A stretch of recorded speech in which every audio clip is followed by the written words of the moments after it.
Have you ever felt it? That quiet, sinking feeling when you are on the verge of achieving something important, only to watch yourself become the very reason it all falls apart. Maybe you procrastinated on a project that truly mattered, letting the deadline pass in a haze of distraction.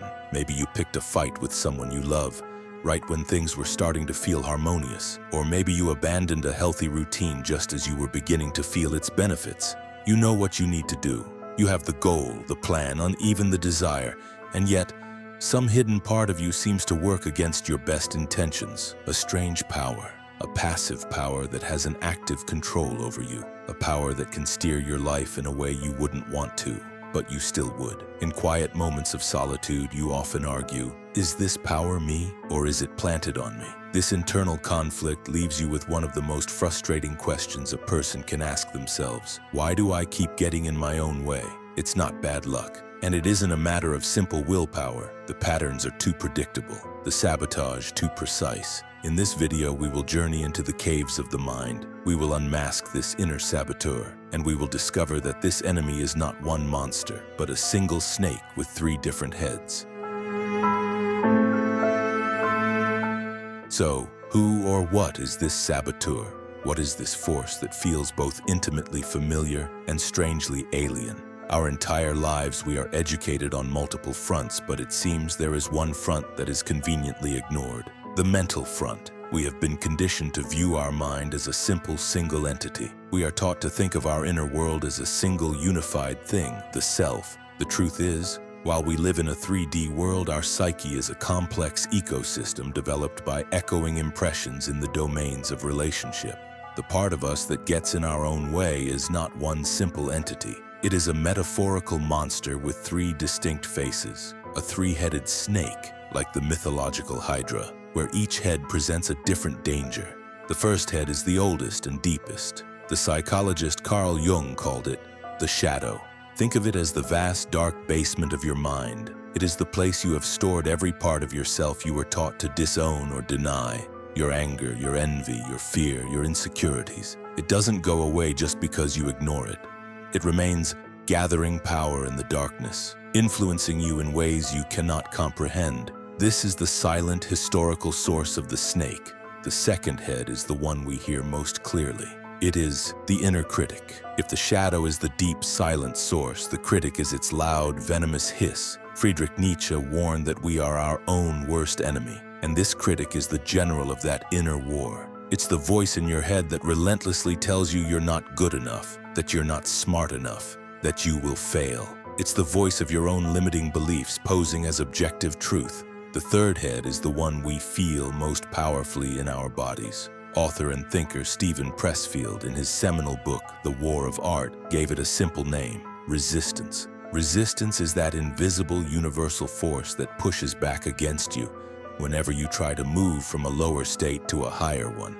It is the sudden, crushing weight of procrastination, the irrational fear that appears right when you face a new opportunity, the psychic wall that seems to rise from nowhere, blocking your path, a hidden feeling, a critical voice, and an invisible wall, a barrier often described in Zen as the gateless gate. These 3 heads may seem different, but they all spring from the same body. They are all manifestations of the unaddressed, unobserved parts of ourselves. To gain freedom, we must first learn to recognize each of them without flinching.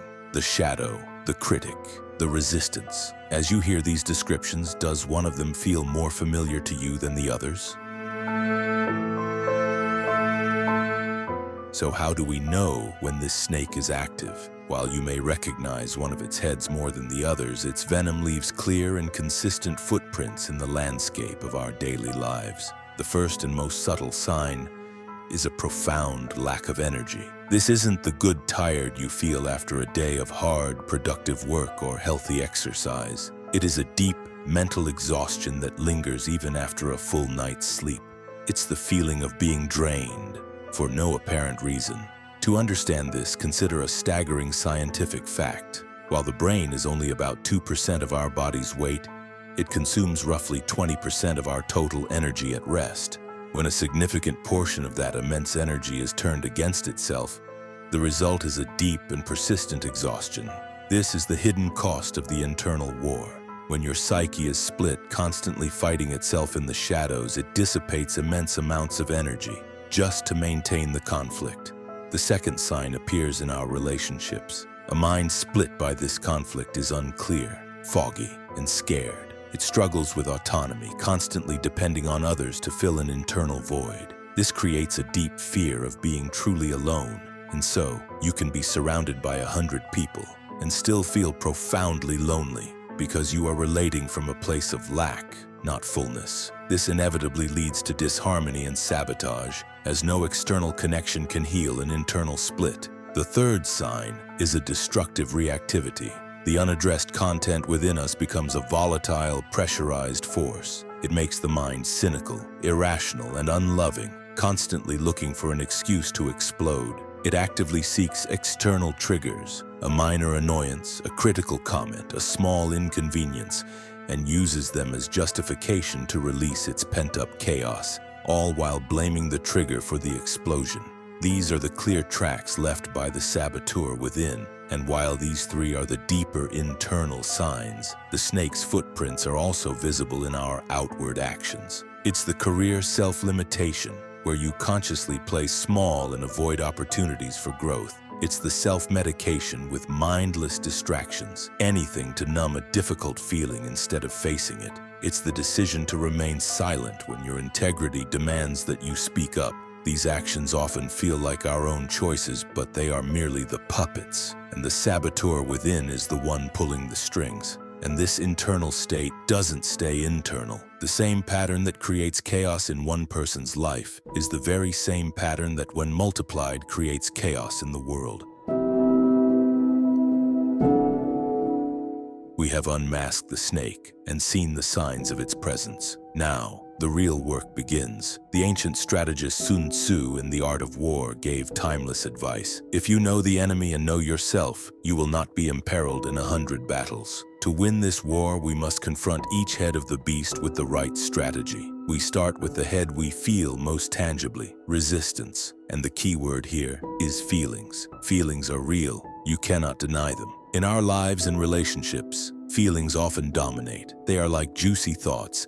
Thoughts that, once approved by our identity, derive their vitality from complex signals throughout our nervous system. Of course, they feel real, but while they are real, they are not always true. Feelings can create a vicious circle, perpetuating themselves by confusing comfort with joy. The comfort of avoiding a difficult task is pleasurable, but it is often a prelude to sadness and stagnation. Facing the uncomfortable feeling of resistance and doing what is needed, that is the prelude to joy and lasting strength. This reveals the fundamental difference between an amateur and a professional in the war against self-sabotage. The amateur lives under the tyranny of his feelings. He seeks comfort, and so when resistance brings him feelings of fear or laziness, he obeys, he yields. The professional is a different kind of decision maker. His role is not to deny his feelings but to allow them to reach their completion, making space for joy and right action. He understands that fear will be present. He understands that the desire for comfort is a trap. He has made a conscious decision to turn pro, a commitment to show up and do the work no matter how he feels. And the work can be anything. It is the true calling you must pursue, whether that is building a business, writing a book, healing a relationship, or the difficult work of healing yourself. Think of the gym. When you consider going, your mind and feelings resist, craving the comfort of the couch. But what happens when you go and have that hard session anyway? You can sense the power in your eyes. That is the feeling of having confronted resistance and won. This is the first battle. It is fought not by waiting for motivation, but by choosing discipline. Discipline helps us push through the raw force of resistance. But what do we do about the snake's venomous hiss, the second head of the beast, the inner critic? This is the internal voice of judgment that whispers or screams that you are not good enough. The philosopher Friedrich Nietzsche understood this internal enemy intimately. He warned that you will always be the worst enemy you can encounter because you yourself lie in wait for yourself in caves and forests. The inner critic is the guardian of those caves. In Zen, a person who enters a temple is expected to be a seeker, someone who wants to find the root of all things. Yet at the end of his journey, the Zen disciple is asked to stop seeking. This reveals a profound truth about the inner critic. Often, we are afraid of our own power, so we unconsciously seek a guide that will limit us. The inner critic is the guide you found to keep you away from yourself. That is why its voice feels so real. It entered with your permission, a permission granted by your lazy self, your mediocre self, the part of you that fears its own potential. Its primary weapon is your own set of limiting beliefs, beliefs you picked up from family, culture, or past failures, which it presents to you as undeniable truth. The first step in quieting the critic is to take radical personal responsibility. It is the realization that no one is holding you back. The thing holding you back is your own fear, which arises from your own thoughts. This responsibility is not passive. It requires an inner resolve to test your limits every single day. If you are comfortable running 3 miles, the next day you set the target for 4. You must discover the areas where you have kept yourself in a comfortable shell and make active efforts to break it, even by just 1%. When you challenge the inner critic with action, something remarkable happens. The critic transforms, its voice fades, and in its place you feel the raw force of resistance. Once you stop blaming the world, you can begin the real work of dismantling the critic's power. And the method is simple, yet profound. You must live according to your own values. The inner critic draws its power by judging you against someone else's rulebook, the values of society, of your parents, of your peers. But if you live according to someone else's values, you will never respect yourself. When you define your own code, your own principles for living, the inner critic's voice begins to fade. Its judgments become irrelevant because you are no longer playing its game. You are not seeking its approval. This is the philosopher's gaze. It is the act of looking past the chattering voice of the critic and focusing instead on the quiet, steady compass of your own self-defined values. This is the path of what Nietzsche called the Übermensch, or Overman, the individual who has overcome his inner critic by creating his own values and continuously becoming himself.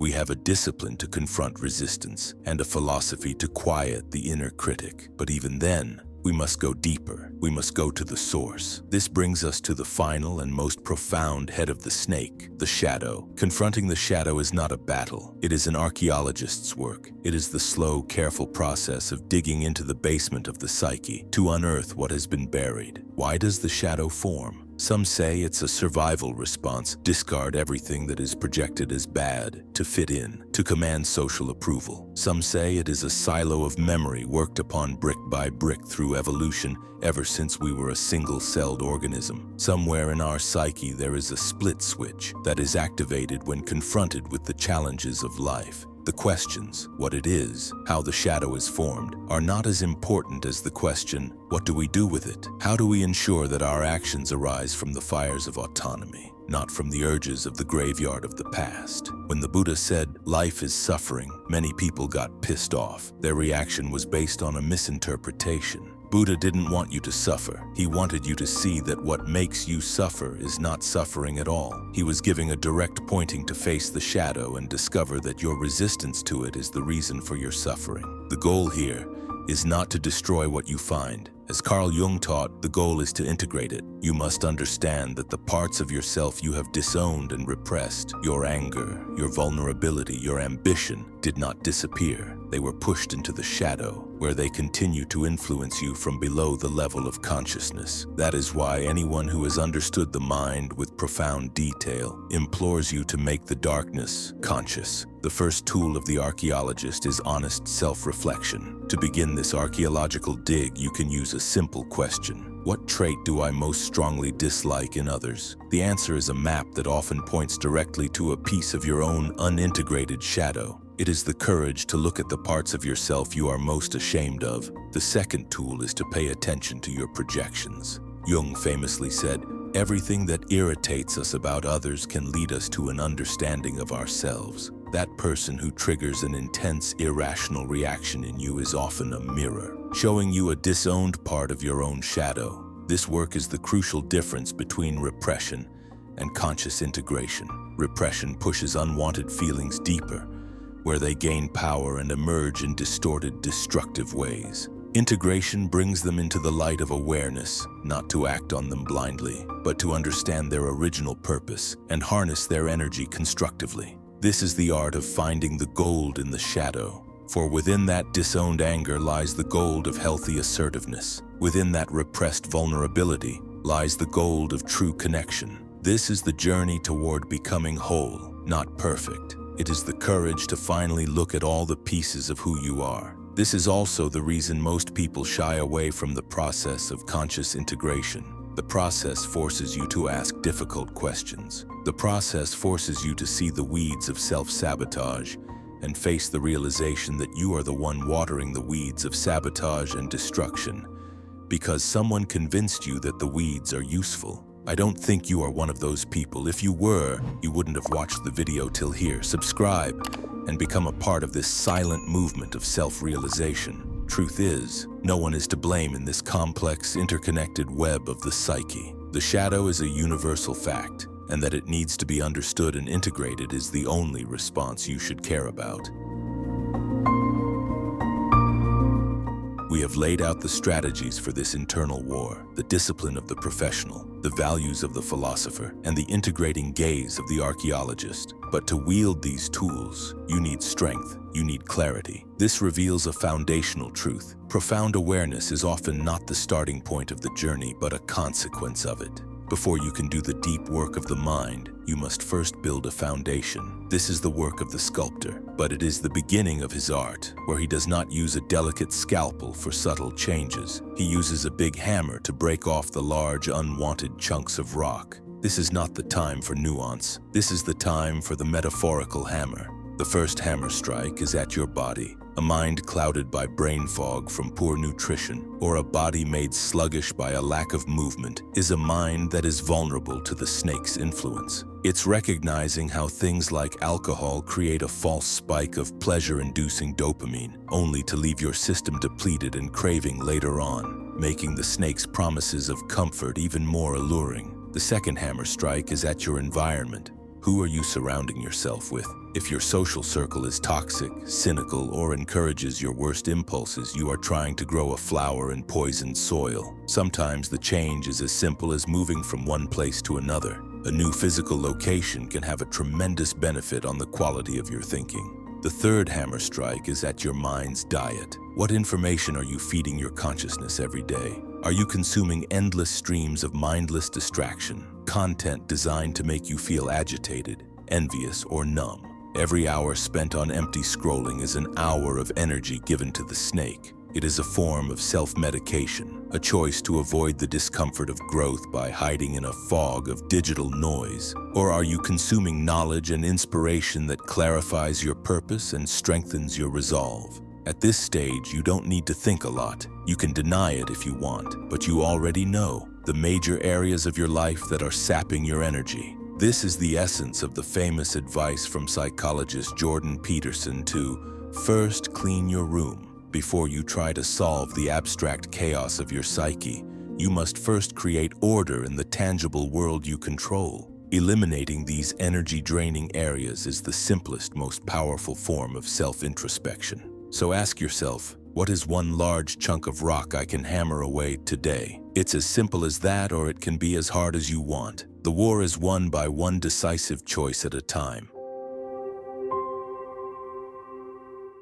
So, you have secured your foundation. You have kept up with the discipline to face resistance, the values to quiet the critic, and the courage to look into the shadow. You prepared for war, you fought the war, and maybe you are still in the battle. But what if the final decisive step is not to fight at all? This brings us to the great revelation, a truth that turns the entire battle on its head. The mind, in order to understand something, creates distance.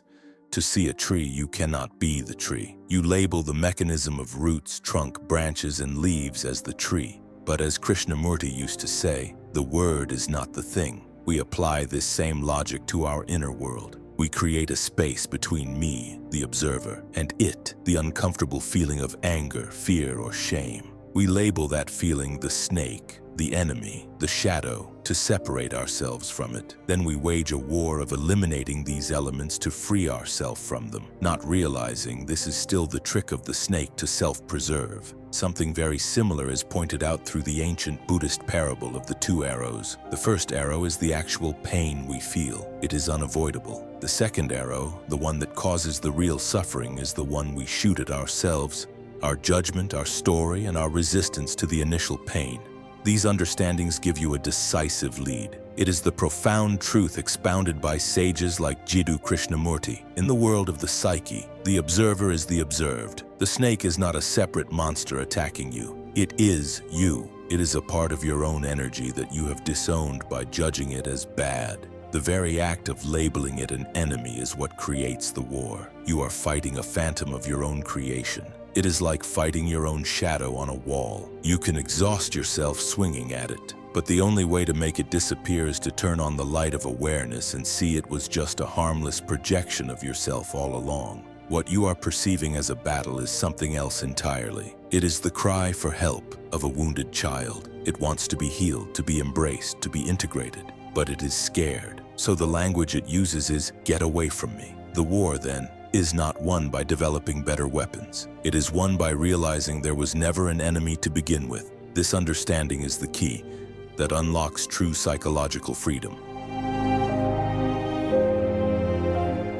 So, how do we practice this? How do we put down the weapons and simply observe? This is the art of non-judgmental awareness. It is not a passive state, but a very active state some Hindu scriptures call inaction. The state of confluence of total internal activity and profound stillness. This is meditation in all its essence. The first practice is to change your mental model. Think of your awareness as the vast open sky. Your thoughts and feelings, the snake, the storm, are just weather passing through it. You are not the storm. You are the sky. The sky does not fight the clouds. It simply allows them to be there, knowing they will pass. This is the feeling of spacious, non-resistant observation. The second practice is rooted in even more practicality. When a difficult feeling like anger or fear arises, our first instinct is to get lost in the story the mind tells about it. The practice is to consciously search for the link between the rampaging story and your inner approval. You have to come to a place where you see that the mental story becomes potent only after your approval of it. You have to pull away your approval, and the rampaging story becomes a raw sensation instead of a visceral reality. Where do you feel the sensation? Is it a tightness in your chest, a heat in your face, a knot in your stomach? Don't analyze it, don't judge it, just feel the pure energy of it. By observing the sensation without the story, you metabolize the feeling without being hijacked by it. The third practice is to shift your mindset from that of a judge to that of a curious scientist. Instead of condemning a feeling, "This anxiety is bad and I must get rid of it," you can observe it with gentle curiosity. Fascinating. The anxiety phenomenon is present. What are its qualities? This simple shift from judgment to curiosity short-circuits the feedback loop that gives the snake its power. These are not techniques to eliminate your feelings. They are practices to change your relationship to them. It is the beginning of freedom. We began this journey by facing a monster, a three-headed snake wreaking havoc in our lives. We explored the strategies of the warrior, discipline, values, and the courage to look into the darkness. And then we arrived at a profound truth. The enemy we were fighting was never real. It was a projection, a misunderstanding, a disowned part of ourselves crying out to be seen. The goal was never to win a war, but simply to end it. When you practice the art of non-judgmental awareness, you begin to reclaim the ultimate prize, the prize that every human being is secretly yearning for: psychological freedom. Sabotage is born from internal conflict. When you build a strong foundation in your life, you starve the snake of the chaos it preys on. When you live by your own values, you starve the inner critic of its power to judge you. And when you integrate your shadow without fear, you starve it of the very darkness it needs to survive. You don't kill it, you reabsorb its energy, and the destructive impulse simply dissolves. And then your outward acts and your way of relating do not carry the stench of self-sabotage. Now you no longer play small in your career. You start getting things done with a sense of purpose. You start choosing your battles. You seek out challenges because you are not afraid of failure. The constant low-grade exhaustion is replaced by a vibrant, grounded energy. You stop being a victim of your own story and become its author. This is a liberation on two fronts. First, it is freedom from the tyranny of your inner critic, freedom from the chains of past conditioning, freedom from the constant draining cost of an internal war. But more importantly, this creates freedom too. The freedom to finally create your life from a place of wholeness, the freedom to pursue your true calling without sabotage, the freedom to relate to others from a place of fullness, not lack. The person who achieves this is not perfect but whole. He is both powerful and calm. He is shielded from hurt, not because he is numb, but because he is no longer divided against himself. His life begins to feel graced, ordained, as his actions flow effortlessly from a place of authentic agency. We began with Jung's call to make the darkness conscious. We now see this is not a terrifying task, but an act of profound self-reclamation. The snake is never truly slain. Instead, it is embraced. You drop the exhausting burden of trying to be good, and instead become something far more powerful, an anti-hero in your own story. Not a villain, but a hero who is no longer afraid of his own shadow because he understands that it is the source of his greatest strength. The next time you feel that internal pull of sabotage, the anger, the fear, the urge to procrastinate, don't fight it. Don't even label it, just for a moment. Try to observe it with gentle curiosity. Notice the pure sensation of it in your body. This single act of awareness is your first step, but there is one additional step I want you to take, the step of declaration. Write in the comments, "I choose." When you declare it, when you name it, you concretize your resolve. Let this be a declaration that the time you invested here with me isn't just a fading promise you made to yourself. It's a decisive step you have taken in your journey of your ultimate betterment, and you will not look back. The next video is the next step, where the sculptor drops the hammer and starts using finer tools to carve out a persona that gives true meaning to the phrase, "the song of ice and fire." I will see you in there.